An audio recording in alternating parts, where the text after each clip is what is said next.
Hi, hello? Oh, God. Hello? Is this Roxanne?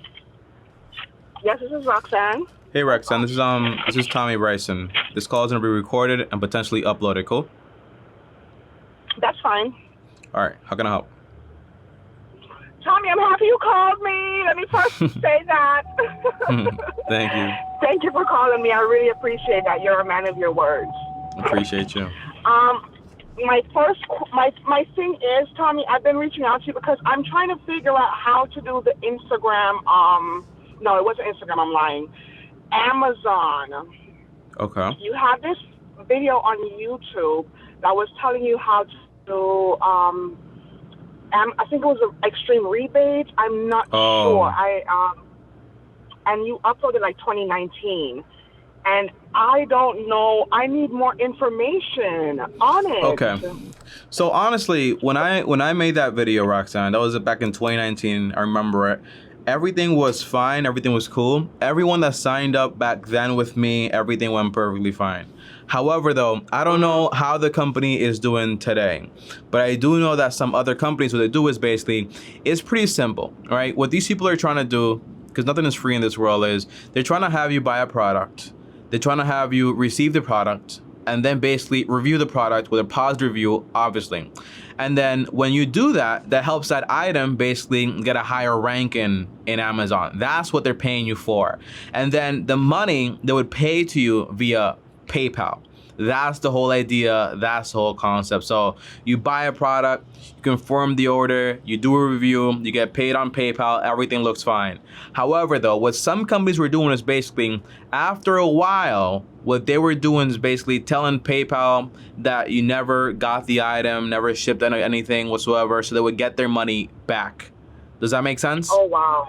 And then you were already yes, stuck with that product. So I don't know if Extreme Rebates is doing that, because when we did the whole process back in 2019, everything was going smoothly, everything went fine. I never had that issue, but I have heard of other companies doing that, and I don't know if they're doing it. So I can't go ahead and basically vouch for them 100%. Does that make sense? Yeah.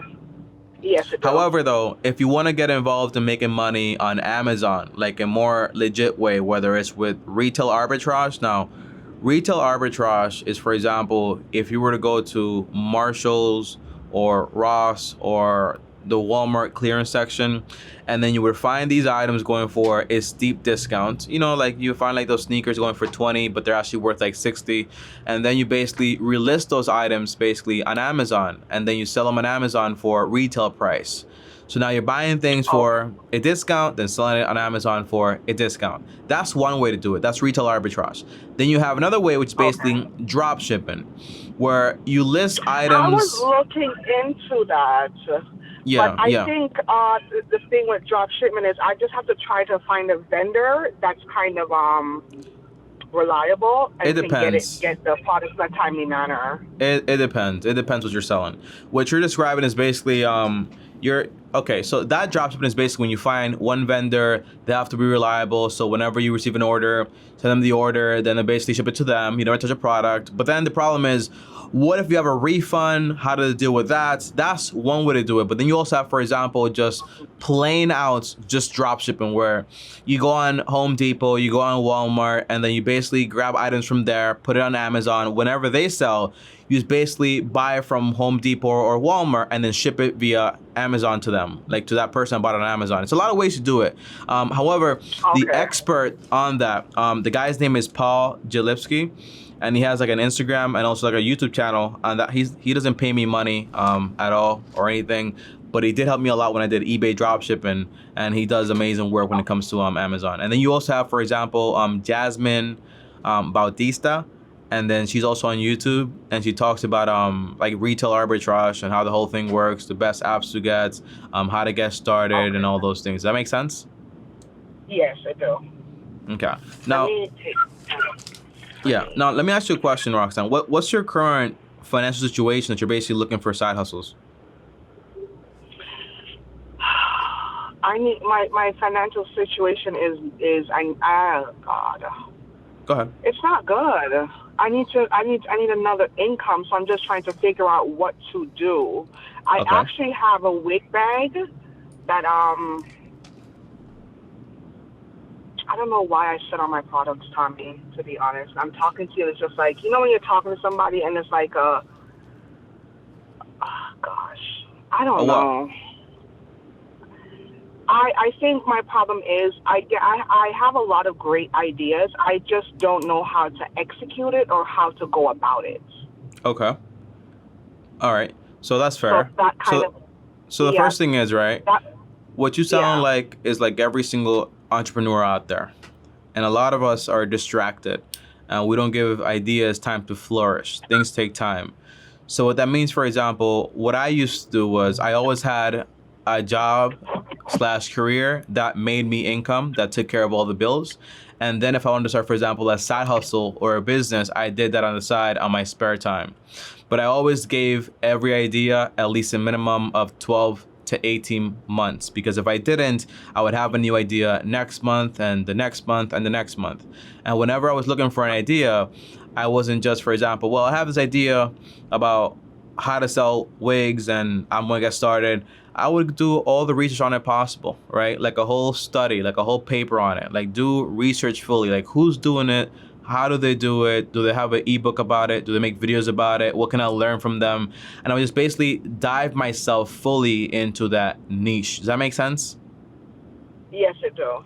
There's a great book that's gonna help you out on that. It's called it's by Pat Flynn. Pat Flynn is an entrepreneur for a very long time, came way before me, and his book is called Will It Fly?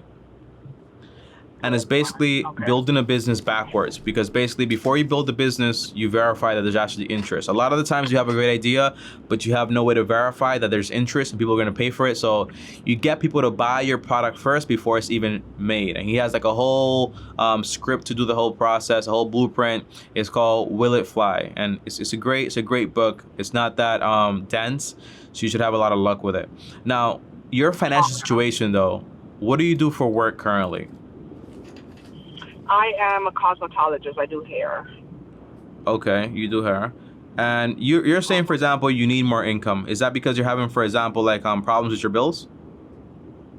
Yes. Okay. So Yes. how much money do you make per month? I would say like On the low end. 2005. 2005. That's the low Okay. end. So $2,500. Now, Yeah. every budget, Roxanne, has 4 walls, right? The 4 walls are basically the bare necessities, what you actually need. So you have, for example, shelter, utilities, groceries, and transportation, right? So how much do you spend on rent? 1,000. Okay. So that's already like almost half your income. What else? What about That's utilities? half of it. My utilities are pretty low. It's just light. Light is like $50, $60. I don't pay water. Internet is internet is about 40. Okay. And your phone bill? And I don't pay my phone bill. Good. So groceries. Yes. How much you spend there? I don't. Yeah. I don't pay for groceries either. Do you live alone or you have a partner? No, I live alone, but I have assistance as far as like food stamp and stuff like that. Okay, so I'm like, good. I don't. Good. Yeah. Transportation, car. $250 a month. $250. Do you have a car loan? Yes. Okay. So overall, from that quick math, right? You have 1,000, 100, and then 250. That's $1,350. So it's actually not that much. And how much money do you have in cash? Honestly. When I'm finished everything? No, right now. When I'm finished. Oh, right now, 500. So yeah, so that means you have a problem, right? Because if your bare necessities, right, what you're telling me is, Tommy, I pay rent 1,000.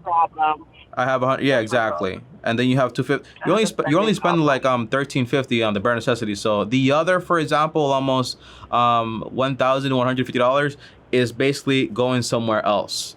So what I would do is this, right?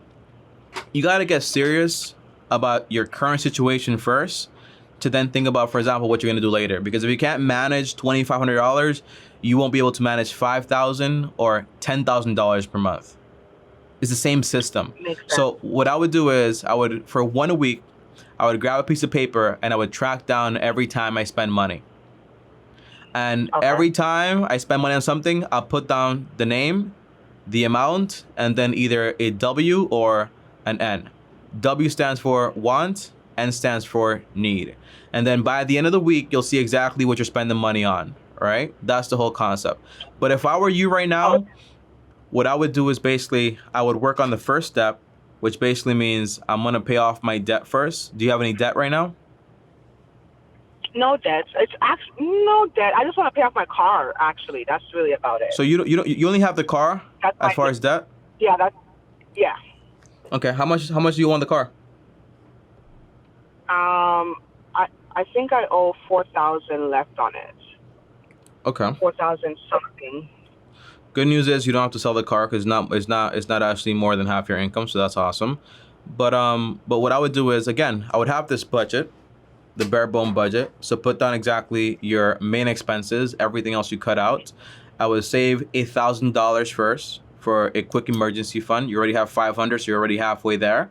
And then with the rest of my money, every dollar that comes in extra, I'm gonna put it towards this debt. Now, if the math is right, and you can set aside, for example, $1,000 per month, you'll be done with this car in like 4 months. All right. So Okay. it's not that difficult. Now, once you're done with the car, then you save up, for example, at least 3 to 6 months worth of emergencies. And then once you're done there, you start investing into your retirement account. You get paid on a 1099? Yeah. Okay. So you can probably get an individual 401k. So self-directed 401k. You can get it with Vanguard or Fidelity. And then you can just basically start investing into your retirement. Put it aside, for example, 10, 20%, which is fine. And then the rest of the money you can save up for buying a home. Where do you live, by the way? What state do you live in? In Florida. Okay, so you live in Florida. So when you get to that third step, which is basically investing and saving for a home, you can pick, right? You can pick and say, well, I can either save money to put down 10, 20%. By the way, you spend Florida where? Because $1,000 is a lot of money in Florida. Florida where?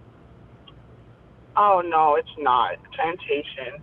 It's ridiculous down here. Where do you live? Plantation, Florida. Okay. You can say Fort Lauderdale. Oh, yeah. So that is expensive. So yeah, look, so you're spending $1,000 in rent. There's always options, right? Because I could say, well, be more extreme and be more serious and say like, hey, just get a roommate or whatever, right? That's also a possibility. Move apartments is also a possibility. But if you want to stay there, and that's fine, you can basically, once you're done paying off your debt, done with the full emergency account, and you set up, for example, your retirement account, put inside that 10, 20%, the rest of your money, you can say, I'm going to grab the rest of my money and basically try to either upgrade my skills or focus on buying a home, maybe not in this area. But if I were you, I would try to upgrade my skills. Yeah. So aside from doing like hair, what else are you interested in doing? Anything fashion. I like fashion, so I'm always doing DIYs and stuff like that, making candles. So the thing with fashion, right, is that it's going to be usually like self-employed stuff. Like you're gonna have to build a business around it and like build your clientele or build a product and all these things. What I would like for you is to build those things in this. And by the way, you can always do this if you want to, right? Because you have a few options. If once you're done with the debt, done with the emergency account, and you're investing money into your retirement account, if you want to say, well, Tommy, I'm fine where I am. I'm just going to focus on basically building a business. That's fine too. Just make sure you do it with no debt. Or if you say like, I want to do this career that I like, I can earn $40,000 a year, which is a lot better than $2,500 a year. Whether it's a trade job, whether it's a nurse, whether it's becoming whatever you want to be, right? But it's a career that's going to guarantee you at least a minimum of $40,000 per year. You get a much better living situation, and you still have, for example, free time to basically dedicate to all your side hustles and aspirations. Does that make sense? Makes sense. It's just two ways to do it. You have the way where it's kind of like me, right? When I first graduated as an accountant, I took a job which I wasn't really that fond of, but I had that job to make me money, and then on the side, I built up my YouTube thing. Does that make sense? And then once the YouTube thing paid me enough money, then I quit that job, and then I just basically continued to do YouTube. What I could have done was basically just stick to YouTube and like hope everything works out, but that would have been a bad idea. So in your case, you can either stick with the $2,500 a month if that's good for you, or you can upgrade that skill, make $4,000, right, and then have Yeah. that same 8 hours still to still dedicate it, for example, to building a business or whatever it is. But when you are building a business, for example, just pick one thing, right? So I have a rule. It's called the rule of 10. You write down your top 10 career goals or whatever it is, like actual careers that you actually want to do. And then you just do all the research on them, like how much will I have to pay for them? How long will it take me to actually do this? Is there growth in this industry? Is it a good financial decision? Where can I go for this? Like do the whole research. Then you basically cross off until you're left with 3. And then the last one you pick, whether it's nurse or trucker or whatever it is, I don't care. Then you just pick the one that you like the most because they're all going to make you money. But you got to like it in some way. That's what I'm saying. Yes, no, I definitely understand that part. Yeah. Nobody wants to do nothing they don't like. You're not going to do it for long. Yeah. And don't confuse like with love, right? Because love is more like, I got to love everything. You won't love every aspect of whatever you choose to do. Yeah. That's you understand? True. Yeah. Yeah, because I don't love every aspect of doing hair, you know, but I like it. And I know I have a natural talent for it. So it's like, okay, let me, yeah. Exactly. And then maybe just find out, look, another way to do it, 'cause my mom used to like own a salon, so I kind of know about this stuff, but just figure out exactly who the people are in your market that do a lot better than you do, and then just basically follow that blueprint. So if I was in that whole blueprint and I didn't want to get a trade job or whatever it is, I would dedicate 18 months to finding out, well, what is let's just pretend like whatever this lady or whatever this guy's name is, Julio here doing that makes him, for example, $20,000 more than I make per year. And then how can I do those same exact things to get those exact same results? Or is everybody in the salon making the same amount of money? Or are you making the most money? What's going on there? Well, to be honest with you, it's not a salon I'm in. I'm in like a booth kind of vibe. A booth? Yeah, but it's I don't know how to do. It's not. It's more like a studio. I'm there by myself, basically. Oh, so you're there by yourself. So you have like your own clientele. You're not working on anybody else. No. Yeah, so look, that's actually good to know because now you have the option to say, well, if by myself I'm making $2,500 and you're also getting hit with a whole bunch of self-employment taxes around 15.3%, if by myself, because now by the way, your $2,500 that you bring in per month is not that anymore. It's more like $2,000 because you have a bunch of taxes to take care of.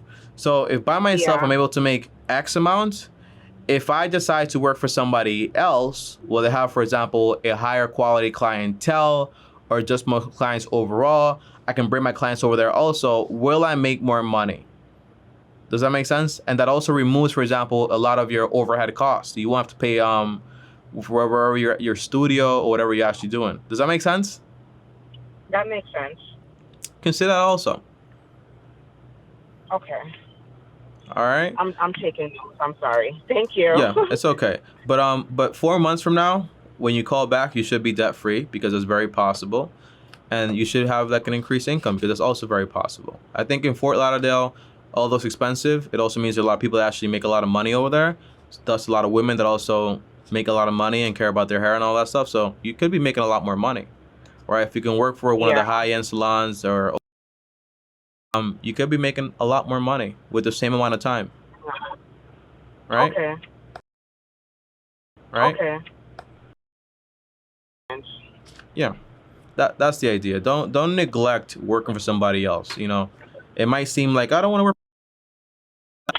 I think that was my mentality. I don't want to work for nobody. I want to make I don't want to hear this. No, I don't want to hear this and I want to make my own rules. I want to do my own thing, but what you're saying, it makes a lot of sense. Because if you don't have to do it forever, exactly. And then, you know. Exactly. So that's why I'm like, it makes sense. Yeah. It's temporary. It's temporary. So that was my advice. So overall, just to summarize, right? You got a budget, so you track your expenses, right? You save $1,000 for your emergencies. You pay your debts using the avalanche method. In this case, you only have one debt, so that's fine. So you just pay your car loan. In 4 months, it should be basically taken care of. Then you save for emergencies, 3 to 6 months worth of emergencies. Then after that, you start investing 10-20% into your retirement accounts. All right. And then you start saving up either for a home or saving up to upgrade your skills. Does that make sense? Yeah. Yeah. And then look, you got to decide, right? Because sometimes you might say, well, Fort Lauderdale, average home cost might be $250,000, $300,000. But if I move maybe a little bit up more in Florida, I can get a home for $150,000, right? Or $100,000. And then. Yeah. I'm not going to get my home in Fort Lauderdale. It's too expensive. Yeah. I already did the research on that. I'm definitely going more up north where I can get more for my money. Yeah, exactly. So it's all about it's all about weighing your options. But one thing is, don't wait until the time comes to buy a house to save up for a house. If you can save up for it now while you do everything else, then that's perfect. So when the time comes, you have all that money there and you're able to move and just not really have to worry about anything crazy. Okay. Just before I go though, I do want to give you the way I would buy a house, just so you have the math in mind. Okay. So the math I follow when it comes to buying a home is basically the 33% rule. That's 33% rule. And what that means is basically the home you buy cannot exceed 33% of your monthly income on a 15-year mortgage. Okay. And when I say the home, not just the mortgage, but I also mean, for example, the mortgage, the taxes, the insurance, the PMI, the HOA fee, and also the maintenance. Everything included for this property cannot exceed a third of your income, basically. This way, you have, for example, extra income to continue to invest and to just have, for example, a proper lifestyle. Does that make sense? Makes sense. That's the whole idea. Okay? Makes sense. Yes. Okay, right. And do you have a link on the home buying on your YouTube or anything like that? Yeah, you can go on YouTube. You type in Tommy Bryson 33% rule, and you should be able to find a video on it. It's free. Okay. Yeah. Thank you so much, Tommy. I appreciate you. All right, thank you so much, Roseanne. And by the way, Roseanne, welcome to the long-term team. These calls are not a one-time thing. So if you do want to call back and then check back in and be like, yo, I'm going through this, or I did this, what's next, then you can feel free to do so, okay? Okay, thank you. I love that. All right, cool. Thank you so much. Have a great day, Tommy. All right, you too, Roxanne. Bye-bye. Okay, bye. All right. All right, guys. So, I love these calls a lot, honestly. Like, I get more enjoyment most likely than you do, to the point. One thing I've noticed is basically everyone is worried about this whole concept of, I don't want to work for somebody else, I want to set my own rules. But when you're setting your own rules and you're your own boss, well, guess what? You are carrying every single ounce of risk. And when you have, for example, let's just say, for example, this lady right here is in the beauty industry. And by the way, there's a lot more things you can do. For example, she can make her own products, make a subscription based on website with her salon. All these things that just came to mind right now. But the idea is, working for somebody else is not always going to be a bad thing. If I can work for somebody else, in a bigger salon, for example, with a larger client base and more expensive also, well, guess what? I can make potentially maybe the same amount of money or more money, but I carry a lot less risk. And I still keep my clientele, because usually when it comes to beauty stuff, like women and both men, especially with haircuts, they tend to be very loyal, right? So they will stick with you and they will follow you everywhere and anywhere. And that's awesome, be that business, But overall, just start small. Have a budget in place, because if you don't have a budget, you saw what happened here, right? I have an extra $1,200 or whatever, but I don't know where it is. I only have $500 left over by the time I'm done with my month or whatever, right? It makes no sense. You have extra money, you just don't know where it's going because you don't have a budget. It's very important you have a budget in place to make sure every dollar is accounted for. But guys, that is it for this call. If you guys want to join me on my next call, feel free to do so. The link is down below. Schedule a call today. On top of that, also like, subscribe, hit the bell to get notified. And on top of that, also, if you guys want to DM me on Instagram, DM me right here at Tommy Bryson. And here is another video right here. And click my face right here. And I'll see you guys tomorrow. And as always, peace.